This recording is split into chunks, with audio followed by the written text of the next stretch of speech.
भास्कराय नमः। हरे कृष्णा। प्रिय श्रोताओं, आप सभी का दिन मंगलमय हो। आज शनिवार है और दिनांक 13 दिसंबर है। आज पौष मास के कृष्ण पक्ष की नवमी तिथि है। नवमी तिथि आज शाम 4:37 तक रहेगी। इसके बाद दशमी तिथि का आरंभ हो जाएगा। आज ब्रह्मा मुहूर्त सुबह 5:27 से 6:15 तक रहेगा। सूर्योदय प्रातः 7:03 पर होगा और सूर्यास्त सायं 5:38 पर होगा। आज पूरे दिन हस्त नक्षत्र रहेगा। आयुष्मान योग सुबह 11:17 तक रहेगा। इसके पश्चात सौभाग्य योग प्रारंभ हो जाएगा। आज राहुकाल सुबह 9 बजे से 10:30 तक रहेगा। प्रिय श्रोताओं, आज आप पौष मास महात्म्य की आगे की कथा श्रवण करेंगे। उससे पूर्व प्रतिदिन सुनी जाने वाली सीता नित्यनेम की कथा सुनाई जाएगी और सभी कथाओं के अंत में लप्स और तपसी की कथा भी अवश्य सुनी जाएगी, क्योंकि इनके बिना कथा का पूर्ण पुण्य फल प्राप्त नहीं होता। इस कहानी को सीता माता कहती थी और प्रभु श्री राम सुना करती थी। एक दिन श्री राम भगवान को किसी काम के लिए बाहर जाना पड़ा, तो सीता माता कहने लगी कि भगवान, मेरा तो 12 वर्ष का नित्यनेम है। अब आप बाहर जाएंगे तो मैं अपनी कहानी किसे सुनाऊंगी? तब श्री राम ने कहा कि सीते, आप कुएं की पाल पर जाकर बैठ जाना और वहां पर जो भी औरतें पानी भरने आएंगी उन्हें अपनी कहानी सुना दिया करना। सीता माता कुएं की पाल पर जाकर बैठ गई। तभी एक स्त्री आई। उसने रेशम की जरी की साड़ी पहन रखी थी और सोने का घड़ा ले रखा था। सीता माता उसे देखकर कहने लगी, बहन, मेरा 12 वर्ष का नित्यनेम सुन लो। पर वह स्त्री बोली कि मैं तुम्हारा नित्यनेम सुनूंगी तो मुझे तो घर जाने में देर हो जाएगी और मेरी सास मुझसे झगड़ा करेगी। इसलिए उसने कहानी नहीं सुनी और अपने घर चली गई। लेकिन उसके घर जाते ही उसकी रेशम चरी की साड़ी फट गई। सोने का घड़ा मिट्टी के घड़े में बदल गया। सासू ने देखा तो पूछा, अरे बहू, यह किसका दोष अपने सिर लेकर आ गई है? बहू बोली, माँ जी, कुएं पर एक औरत बैठी थी। उसने अपनी कहानी सुनने के लिए कहा, लेकिन मैंने नहीं सुनी। शायद उसी का यह फल मुझे मिला है। बहू की बात सुनकर अगले दिन वही साड़ी और वही घड़ा लेकर सास कुएं की पाल पर गई। सास को वहीं पर सीता माता बैठी मिली तो माता सीता ने कहा, बहन, मेरी कहानी सुन लीजिए। सासू बोली, एक बार छोड़, मैं तो 4 बार कहानी सुन लूंगी। तब सीता माता बोली, राम आए, लक्ष्मण आए, देश के पुजारी आए, नित नेम का नेम लाए, आओ राम बैठो, राम तपी रसोई जीमो, राम माखन मिश्री खाओ, राम दूध पताशा पियो, राम सूत के पलका मोठो, राम शाल दुशाला पोठो, राम शाल दुशाला ओढ़ो, राम जब बोलूं राम ही राम, राम सवारे सबके काम, खाली घर भंडार भरेंगे, सबका बीड़ा पार करेंगे, श्री राम जय जय राम। सासू बोली, बहन, कहानी तो बहुत अच्छी लगी। फिर कहानी सुनकर सासू घर चली गई और उसकी साड़ी फिर से रेशम जरी की बन गई। मिट्टी का घड़ा भी फिर वापस से सोने के घड़े में बदल गया। बहू ने देखा तो कहने लगी, सासू माँ, आपने यह सब कैसे किया? सासू बोली, बहू, तू दोष लगाकर आई थी और मैं अब दोष उतार कर आ रही हूँ। बहू ने पूछा कि माँ जी, वह कुएं वाली स्त्री कौन है? सासू ने बताया कि वह तो सीता माता थी। वह पुराने से नया कर देती है, खाली घर में भंडार भर देती हैं।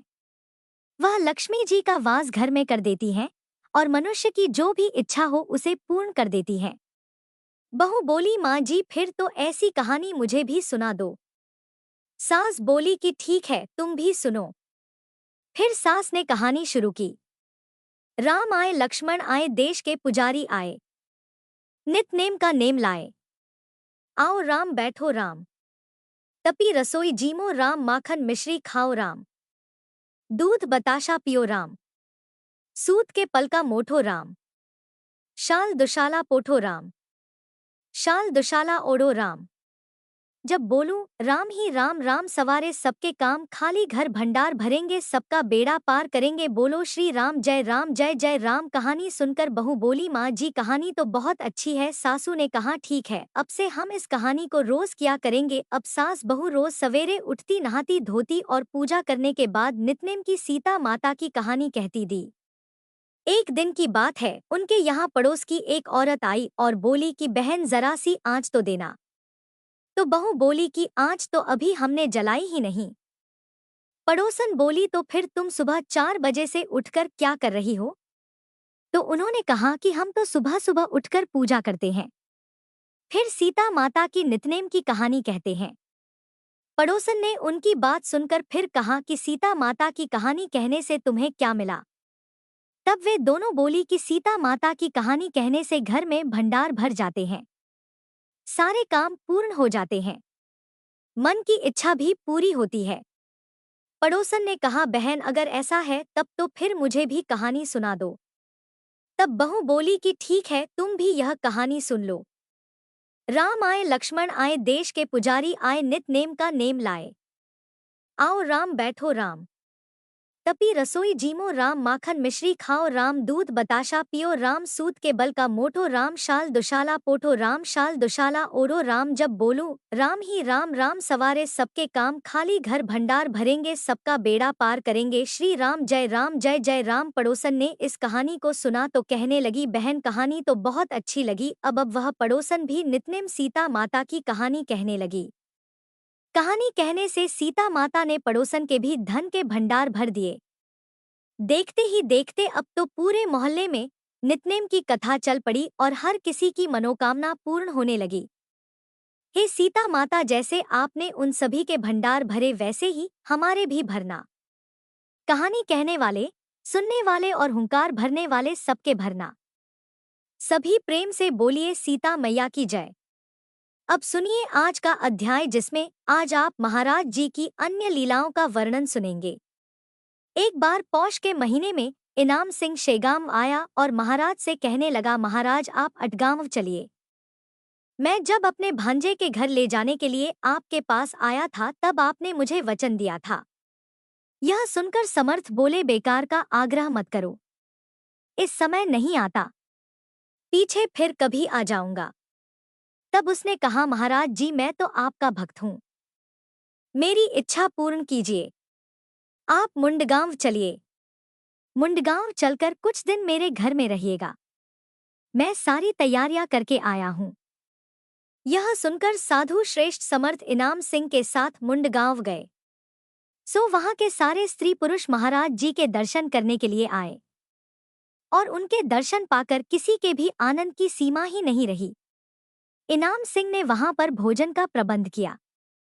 महाराज जी के आने से मुंडगांव तो मानो गोदावरी तट का पैठण ही हो गया था। पैठण में संत एकनाथ और मुंडगांव में संत गजानन।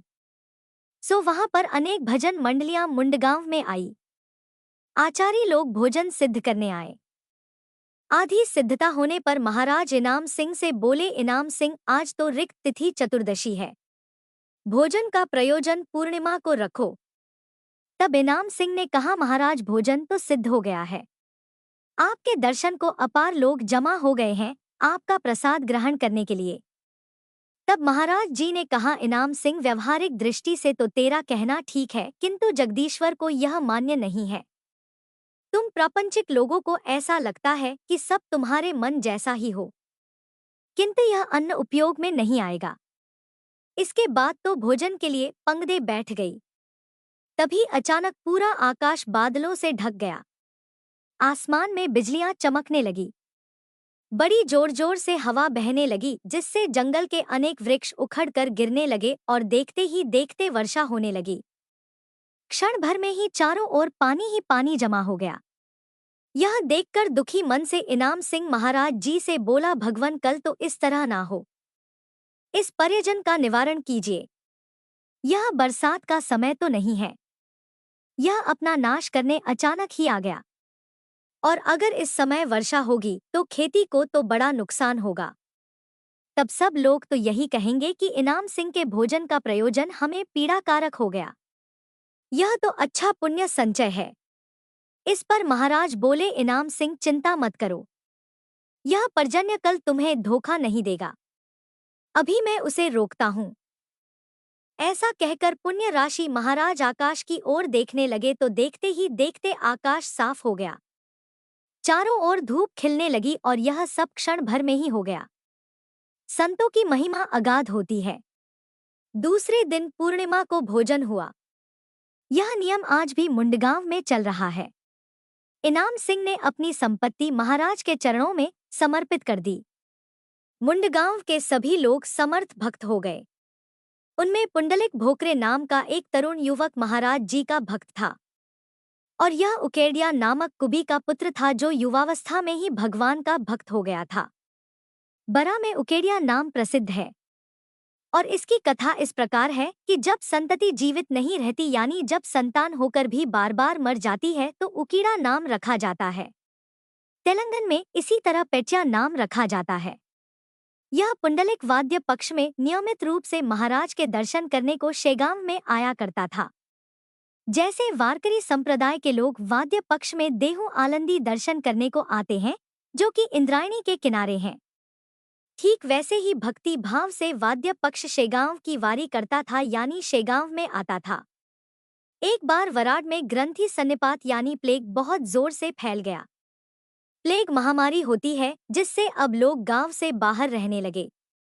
प्लेग रोग में पहले तो शरीर में बहुत पीड़ा होती है, बहुत बाधा होती है और फिर शरीर में ज्वर हो जाता है, नेत्र लाल हो जाते हैं, संधि स्थान में ग्रंथि उठ जाती है और उस पर वात का प्राबल्य होता है, रोग बढ़ जाता है, चेतना लुप्त हो जाती है। प्राचीन समय में यह रोग भारतवर्ष में नहीं थी। पश्चिम देशों में यह रोग होता था जहां पर बहुत अधिकता से यह बीमारी फैलती थी और पश्चिम देशों के संपर्क संसर्ग में आने पर यहां पर भी यह रोग फैल गया। यह बीमारी फैल गई। उसके प्रतिकार के लिए लोग घर द्वार छोड़कर कुटी बनाकर जंगल में रहते, एक दूसरे से बिल्कुल दूर दूर रहते। ऐसे विकट रोग का संक्रमण मुड़गांव में भी फैला। इस समय पुंडलिक की बारी का समय था, सो वह शेर गांव के लिए चल पड़ा। चलते समय उसे थोड़ा थोड़ा ज्वर था, लेकिन उसने किसी से बताया नहीं। छुपकर शेगांव की ओर अपने पिता के साथ वह चल पड़ा। 5 कोस चलने पर उसे बहुत तेजी से ज्वर चढ़ाया और एक पैर भी आगे रखना असंभव हो गया। शरीर में भयानक पीड़ा होने लगी। उसकी कांख में एक गांठ उभर आई और वह पीड़ा से त्रस्त हो गया। उसके लक्षण देखकर उसके पिता ने उससे पूछा, अरे पुंडलिक ऐसा क्यों कर रहा है? पुंडलिक ने उत्तर दिया, पिताजी, मुझे ज्वर आ गया है और कांख में एक गांठ भी उठाई है। सारी शक्ति क्षीण हो गई है, इतनी कमजोरी हो गई है कि मुझसे अब चला भी नहीं जाता। मेरा दुर्भाग्य है कि यह वारी नहीं जा पाऊंगा। अब उसने मन ही मन प्रार्थना शुरू की, हे दयाधन स्वामी गजानन, इस वारी का खंड मत पड़ने दीजिए, अपने दिव्य चरणों का दर्शन दीजिए। हे भक्त वत्सल, कृपा निधान, वारी पूरी होने पर भले ही मुझे ज्वर आ जाए या मेरा शरीर भी छूट जाए तो मुझे परवाह नहीं होगी, किंतु वारी अवश्य पूर्ण कीजिए। यह वारी ही तो मेरा पुण्य संचय है जिसका नाश करने के लिए यह व्याधि शत्रु रूप हो गई है। शास्त्रों का कहना है, तथा वैसे भी जब तक शरीर मजबूत होता है तब तक परमार्थ कर सकते हैं, वरना नहीं कर सकते। जैसे कि आचार्य शंकर ने कहा है कि जब तक शरीर स्वस्थ है तब तक बुढ़ापा शरीर को कमजोर नहीं करता। जब तक इंद्रियों में अथक शक्ति है तब तक आयु शेष है। तब तक आत्म कल्याण के लिए पुरुष को महान प्रयत्न करना चाहिए, नहीं तो जैसे घर चलने पर कुआं खोदना व्यर्थ हो जाता है, वैसे ही परमार्थ की भी गति होती है। यानी कि जो लोग कहते हैं बुढ़ापे में ईश्वर भजन कर लेंगे, यही तो सबसे बड़ी भूल है। इसलिए पुंडलिक की अवस्था देखकर अब उसके पिता को बड़ी चिंता हुई। दुख से वह बहुत व्याकुल हो गए और कातर स्वर में रोने लगे। कहने लगे, हे भगवान, मेरा तो यह एकमात्र पुत्र है, यही मेरे कुल का दीपक है, सो मेरे वंश का दिया ना बुझने पाए। अब उसने अपने पुत्र से कहा, बेटे तुम्हारे बैठने के लिए गाड़ी या घोड़ा ले आऊं क्या? इस पर पुंडलिक ने उत्तर दिया, बाबा, वारी तो पैदल ही होनी चाहिए, उठते बैठते चले चलते हैं। अब आपसे बस इतनी ही प्रार्थना है कि अगर रास्ते में मेरी मृत्यु हो जाए तो मेरा शव जरूर शेगांव लेकर जाना, किसी प्रकार का शोक मत करना। इस तरह रास्ते भर कभी उठते कभी बैठते आराम करते थक हार कर पीड़ा से त्रस्त होकर शेगांव पहुंच गया। और समर्थ को देखते ही दंडवत प्रणाम किया। उसे देखते ही महाराज जी ने एक लीला की। उन्होंने एक हाथ से उसकी कांख जोर से दबाई और पुंडलिक से बोले, पुंडलिक तुम्हारा विघ्न दूर हो गया। अब तुम्हें तिल भर भी शंका करने की जरूरत नहीं है। ऐसे महाराज पुंडलिक को बोलते ही पुंडलिक की काख की गांठ जगह पर बैठ गई और देखते ही देखते उसका ज्वर भी उतर गया, दूर हो गया। कमजोरी के कारण शरीर में कंपन हो रहा था। तब तक पुंडलिक की माता ने पुंडलिक के हाथों में नैवेद्य लाकर दे दिया, जो उसने महाराज जी के सामने रखा। उनमें से तो कौर उठाकर महाराज जी के मुंह में डाले, जिससे अब कुंडली का कंपन भी बंद हो गया और वह पहले की तरह हष्टपुष्ट हो गया। हाँ, थोड़ी कमजोरी बाकी थी। यह देखिए गुरु भक्ति का साक्षात फल। आंखें खोल कर देखिए, योग्य गुरु रहने पर की हुई सेवा कभी व्यर्थ नहीं जाती। कामधेनु अगर घर पर हो तो क्या इच्छाएं अधूरी रह सकती है? विधिवत वारी करके पुंडलिक अब मुंडगांव आया। जो भी इस चरित्र का पाठ करेगा या श्रवण करेगा उसके विघ्न भी उसी प्रकार नष्ट हो जाएंगे जैसे पुंडलिक्य नष्ट हुए। संत चरित्र केवल कथा कहानी नहीं, बल्कि अनुभूति की खदान होती है। किंतु मन में संत कथा पर अविश्वास कभी नहीं आना चाहिए। एक बार महकर तहसील में एक देहात का रहने वाला बंडू तात्या नाम का ब्राह्मण था। वह ब्राह्मण सदाचार संपन्न, उदार मन का और बहुत उत्तम प्रापांचित था। इस बंडू तात्या के यहाँ पर सदैव अतिथि आया करते और गृहस्थ होने के कारण वह उनकी सरबराई यानी कि उनकी अगुवाई और उनका स्वागत सत्कार खुले मन से करता। आए हुए अतिथियों का स्वागत सत्कार इस प्रकार धूमधाम से करने के कारण उसका संचित धन समाप्त हो गया और उसे अब कर्ज लेने की नौबत आ गई। साहूकार के यहाँ पर उसका घर द्वार सब कुछ, यहाँ तक कि गहने आदि भी रखने पड़े। फिर भी उसके ऊपर बहुत भारी कर्ज हो गया। घर के बर्तन, घर की हर वस्तु तक सब कुछ बिक गया और नौबत यह आ गई कि अब बेचने के लिए उसके पास कुछ भी नहीं बचा। ऐसी विपत्ति आ पड़ी। साहूकार लोग नौकरों को भेजकर वसूली मांगते थे। कठिनाई तो यहाँ तक आ पहुंची कि अब उस ब्राह्मण के पास मध्याह्न का भोजन जुटाना भी मुश्किल हो गया। अब कोई उसे उधार नहीं देता था। ऐसी अवस्था आने पर वह आत्महत्या के लिए तैयार हो गया, क्योंकि धन समाप्त होने पर प्रपंच का कोई मूल्य ही नहीं रह जाता। जो प्रपंच सुख का स्थान लगता है वही धन समाप्त होने पर दुख रूप हो जाता है। यह तो सामान्य न्याय है। बंडू तात्या ब्राह्मण सोचने लगा कि जीवन कब और कैसे कहाँ दिया जाए। अफीम खाकर मरने को भी पैसा नहीं। अगर कुएं में गिरता हूं तो कोई ना कोई आकर बाहर निकाल ही लेगा। सो ना तो जिया जाएगा, ना ही कोई लाभ होगा। सब लोगों में इतना अपमान होगा और आत्महत्या के अपराध में सरकार दंडित करेगी, सो अलग। ऐसा विचार करके प्रपंच को अंतिम नमस्कार करके वह घर से चल पड़ा।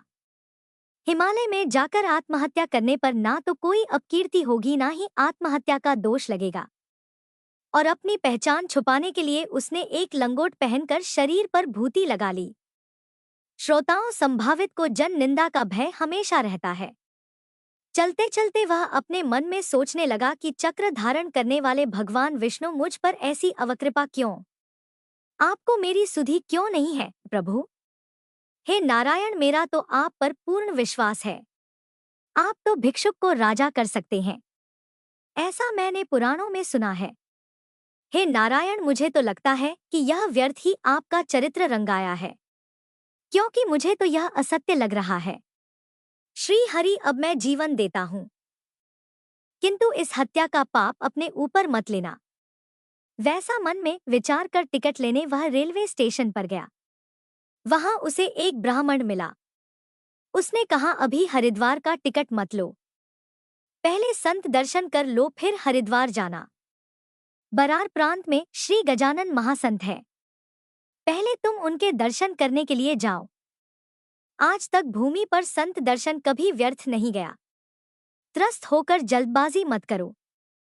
जब ब्राह्मण ने उससे ऐसा कहा तो बंडू तात्या चौंधिया गया।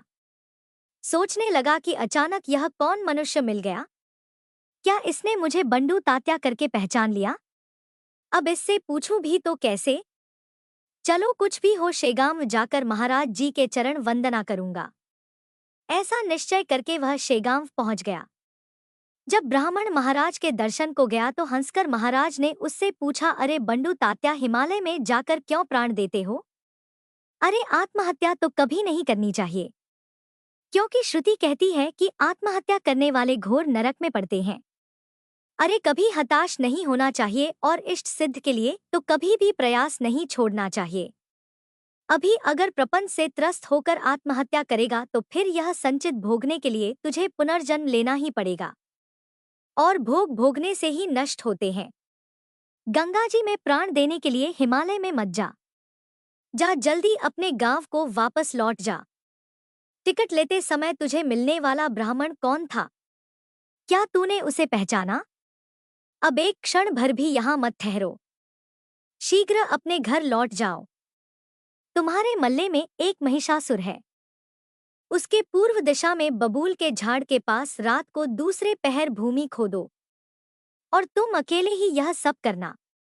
3 फुट नीचे तुम्हें धन मिल जाएगा, उसे देकर ऋण मुक्त हो जाओ।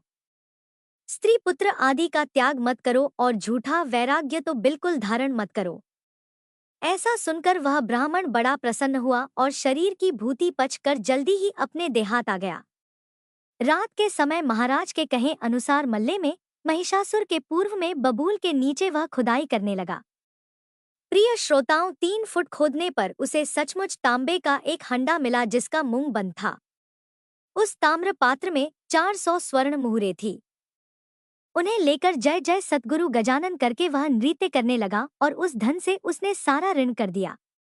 मल्ला गिरवे पड़ा था, वह छुड़ा लिया। गजानन महाराज की कृपा से प्रपंच की अवस्था फिर से ठीक हो गई। अब दुख के दिन बीत गए थे। बाद में वह शेगांव आया और यहाँ बहुत सारी मात्रा में दान धर्म किया। गजानन महाराज के चरणों में अनन्य भाव से लीन हो गया। तब महाराज ने उसे कहा, अरे मुझे क्यों वंदन करता है? जिसने धन दिया उसका वंदन करो। अब आगे से संभाल कर रहना, सदैव खर्च करना चाहिए। सब लोग सुख की संगति होते हैं, दुख में केवल श्रीपति ही सहारा देते हैं और कोई नहीं, इसलिए उन्हें कभी भुलाना नहीं चाहिए। यह उपदेश सुनकर तात्या बड़ा प्रसन्न हुआ। महाराज को वंदन करके प्रसन्न होकर वह अपने गांव वापस लौट गया। एक बार सोमवती अमावस्या का पर्व आया। सोमवार को अमावस्या आने पर उसे सोमवती कहते हैं और यह एक बहुत बड़ा पर्व माना जाता है। इस सोमवती अमावस के दिन नर्मदा स्नान करने का बड़ा महत्व है। पुराणों में कहा गया है कि इस दिन नर्मदा स्नान अवश्य करना चाहिए। इसलिए शेगांव के बहुत सारे भक्तगण नर्मदा स्नान करने के लिए तत्पर हुए। इसके बाद उन्होंने सारी साधन सामग्री जुटाई, जिसमें बंकटलाल, मार्तंड पाटिल, मारुति पाटिल, चंद्रभान पाटिल, बजरंग लाल इत्यादि ने इकट्ठे होकर ओंकारेश्वर जाने का निश्चय किया। बंकटलाल ने कहा, हम लोग नर्मदा स्नान के लिए जा रहे हैं, सो महाराज जी को भी लेकर चलते हैं। चारों मठ में आकर प्रार्थना करने लगे महाराज जी से, महाराज हम लोगों के साथ नर्मदा स्नान को चलिए। आपके साथ रहने पर हम लोगों को काल का भय भी नहीं लगता। आप चलकर हमें ओंकारेश्वर के चरणों पर डालिए। यह अधिकार माता को छोड़कर अन्य किसी को नहीं है। हमारी यही प्रार्थना है कि आप बस हमें नर्मदा लेकर चलिए। आपके बिना हम तो यहाँ से नहीं हिलेंगे। माता ही बालकों की जिद को पूरा करती है। तब महाराज ने कहा, अरे नर्मदा मेरे पास मठ में है, मठ में बैठकर नर्मदा स्नान कर लूंगा। तुम सब लोग जाओ। वहीं पर प्राचीन काल में बलशाली मांधाता राजा हुए हैं, जिनकी कीर्ति पूरे संसार में व्याप्त है। यहीं पर जगतगुरु श्री शंकराचार्य जी ने जगत उद्धार करने के लिए अपने गुरु पूज्यपाद गोविंद जी से संन्यास दीक्षा प्राप्त की थी। तुम लोग जाकर मेरी नर्मदा से मिलो, किंतु जिद करके मुझे मत लेकर जाओ। अब मेरे लिए पर्व का कोई प्रयोजन नहीं रह गया। यह सुनकर चारों ने तो महाराज जी के चरण पकड़ लिए। महाराज कुछ भी हो वहां तक आप जरूर चलो, झट से स्नान करके हम लौट आएंगे। महाराज जी ने कहा, ठीक है, तुम लोग तो बड़े दाम्भिक लगते हो। इस कुएं में नर्मदा है, अगर इसको छोड़कर हम नर्मदा स्नान को जाएंगे तो स्वाभाविक रूप से ये क्रुद्ध हो जाएगी। इसीलिए कहता हूं कि तुम लोग जाओ, मेरे लिए आग्रह मत करो, इसी में तुम्हारा कल्याण है। तब मारुति और चंद्रभान पाटिल कहने लगे, महाराज आपके बगैर तो हम लोग नहीं जाएंगे। तब महाराज ने कहा, मेरे वहां जाने पर अगर कुछ भी उल्टा हुआ तो फिर मुझे दोष मत देना। फिर भी उन्होंने आग्रह करके महाराज जी को साथ लिया और वे सभी महाराज जी सहित ओंकारेश्वर पहुंच गए। वहां पर सोमवती अमावस के पर्व के लिए स्त्री पुरुषों की अपार भीड़ थी। इतनी भीड़ थी कि चींटी तक को जाने की जगह नहीं थी। नर्मदा के सारे घाट खचाखच भरे हुए थे। हर कोई मंदिर में जाने को तत्पर था और हर मंदिर जाने को बड़ी भीड़ लगी हुई थी। कुछ लोग स्नान करने के लिए नर्मदा जी में उतरे, कुछ लोग संकल्प सुनने लगे, कुछ बिल पत्र लेकर दर्शन करने के लिए मंदिर जाने लगे, तो कुछ लोग बर्फी पेड़ा मावा खाने लगे। जत्थे के जत्थे भजन में लगे हुए थे। पर्व समाप्ति तक मंदिर में बड़ी भारी भीड़ थी। किसी का शब्द किसी को सुनाई नहीं देता था। अत्यंत रमणीय ऐसे उस ओंकारेश्वर में नर्मदा नदी के किनारे पद्मासन लगाकर महाराज जी बैठ गए। अभिषेक करने वालों की बड़ी भारी भीड़ थी। अब चारों दर्शन करके आए और महाराज जी से बोले, महाराज अब हम लोग सड़क से जाने के विचार को छोड़कर जलमार्ग से ही भीड़ाघाट चलेंगे, क्योंकि बड़ी भीड़ है। बैलगाड़ियां भी रास्ते में बहुत है। आप हमारे साथ थे इसीलिए हम लोग पहले पहुंच गए, नहीं तो दूसरी गाड़ियों के तो बैल बड़े उद्दंड थे, इसलिए गाड़ी में जाना निर्भय नहीं। इसलिए हम लोग नौका से ही शांतिपूर्वक स्थान जाएंगे। यह देखिए महाराज जी नौकाएं चल रही हैं। तब महाराज जी ने कहा, मुझसे कुछ मत पूछो, मैं तो वचनबद्ध हूं। तुम जैसे जाओगे, जहां जाओगे, मुझे जहां बिठाओगे मैं बैठ जाऊंगा। उनके ऐसा कहने पर सभी लोग महाराज जी के साथ नाव पर बैठकर भेड़ा घाट जाने के लिए नदी के रास्ते से जाने लगे। नदी में बीच में नौका एक चट्टान से टकरा गई, जिससे एक पटरी में छेद हो गया। अब उसी क्षेत्र से नाव में पानी आने लगा। यह देखकर मल्हा लोग नदी में छलांग लगा गए, किंतु महाराज जी तो बेफिक्री से निर्भयता से बैठे हुए गण गण गण बोलते रहे, और ऐसा भजन वो हमेशा किया करते थे। अब तो मार्तंड पाटिल, बजरंग लाल, मारुति पाटिल यह सब बहुत घबरा गए। मारे घबराहट और भय के उनकी छाती उड़ने लगी, उनकी सांस ऊपर नीचे होने लगी। चारों समर्थ से बोले, हे दयालु, हम लोग अपराधी हैं। आपका कहना नहीं माना, इसीलिए नर्मदा जी ही हमको डुबाने के लिए काल रूप हो गई है। गुरुदेव, इससे आगे हम लोग आपकी वाणी वेद समान प्रमाण मानकर चलेंगे, अपनी हट बिल्कुल नहीं करेंगे। इस संकट से बचाकर हमें शेगांव दिखाइए। इतनी बात करते हुए नौका एक फलंग दूर चली गई और आधी डूब गई। किनारे के लोग नौका की अवस्था देखकर कहने लगे कि यह 5 व्यक्ति तो अवश्य ही डूबकर मर जाएंगे, क्योंकि नर्मदा में अथाह पानी है। तब गजानन महाराज ने कहा, घबराओ मत, नर्मदा तुम्हारे जीवन को धक्का नहीं लगाएगी। ऐसा कहकर महाराज जी ने नर्मदा जी का स्तवन किया और चारों जन हाथ जोड़कर बैठे रहे। नर्मदा जी की स्तुति महाराज जी इस प्रकार कर रहे थे। नर्मदे मंगले देवी रेवे अशुभ नाशिनी क्षमा स्वाय अपराधम चशम दया कुरु मनस्वनी, ऐसी स्तुति कर रहे थे महाराज जी। इतने में ही नौका के अंदर का सारा जल अपने आप बाहर निकल गया और नौका जल के ऊपर आ गई, जो आधी डूब गई थी। कारण उस नौका के साथ भिलने के रूप में प्रत्यक्ष नर्मदा जी थी, जिसके कटी प्रदेश यानी कमर तक के वस्त्र गीले हो गए थे, क्योंकि नौका पानी में आंधी डूब गई थी। नौका किनारे लगने पर सभी बड़े आश्चर्य से उस स्त्री को और नौका के चित्र को देख रहे थे। वह स्त्री थी, इसलिए हम लोगों के प्राणों की रक्षा हुई। अब उससे लोग पूछने लगे, हे बाला, आप कौन हो, कहाँ की हो, यह तो बताइए, और यह गीले वस्त्र उतारकर हम आपको नए वस्त्र दे देते हैं, आप उन्हें पहनिए। सुनकर नर्मदा जी ने कहा, मैं ओंकार नामक मल्लाह की कन्या हूँ। मेरा नाम नर्मदा है और गीला वस्त्र तो पहनने की हमें आदत ही है। मैं सदैव गीली ही रहती हूँ। नीर ही मेरा स्वरूप है। ऐसा कहकर गजानन महाराज को नमस्कार करके वह क्षण भर में ही अदृश्य हो गई। जैसे घर की बिजली क्षण में उसी में लीन हो जाती है। देखकर सभी लोग और खास तौर पर वे चारों जन बड़े आनंदित हुई और प्रत्यक्ष नर्मदा महाराज जी के दर्शन को आई, जिससे महाराज जी के अधिकार का पता उन्हें चल सका। बंकट लाल खोज कर पूछने लगा, महाराज महाराज जी यह तो बताइए वह स्त्री कौन थी? हमें बताइए, कुछ तो बताइए ना, कुछ भी छुपाइए मत महाराज जी। तब महाराज जी ने कहा, तुम लोग जो पूछ रहे हो वह सब स्वयं नर्मदा जी ने ही स्पष्ट कर दिया है।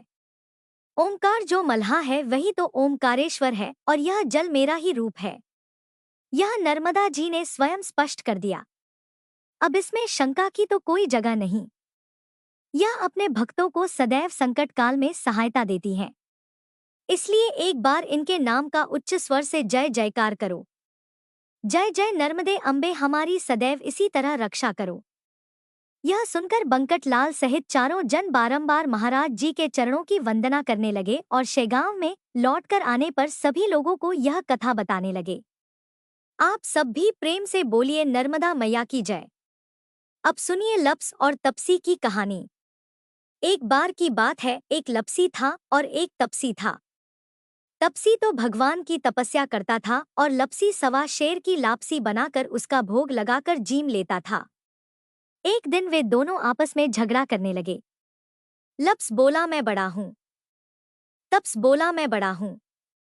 इतने में ही देवर्षि नारद वहां आए और बोले, तुम दोनों क्यों झगड़ा कर रहे हो? लप्स ने बताया कि हे देवर्षि मैं बड़ा हूँ। और तप्स ने कहा मैं बड़ा हूँ। तपसी बोला, मैं सारा दिन भगवान की पूजा करता हूँ, इसलिए मैं बड़ा हुआ। यह सुनकर नारद जी ने कहा कि मैं तुम्हारा फैसला कल कर दूंगा। कार्तिक मास चल रहा था।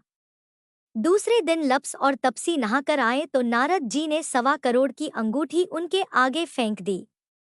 लप्स का ध्यान उस अंगूठी पर नहीं गया। तपसी तपस्या करने बैठा तो उसे जमीन पर पड़ी हुई अंगूठी दिखाई पड़ी और उसने अपने घुटने के नीचे छुपा लिया और तपस्या करने लगा। उधर लपसी लापसी बनाकर उसका भोग भगवान को लगाकर जीमने बैठ गया। इतने में ही देवर्षि नारद वहां प्रकट हुए। उन्हें देखकर दोनों ने उन्हें प्रणाम किया और फिर दोनों ने एक साथ पूछा, बताइए देवर्षि हम दोनों में से कौन बड़ा है? फिर तप्स ने एक बार फिर कहा कि मैं बड़ा हूं। लप्स हाथ जोड़कर खड़ा रहा।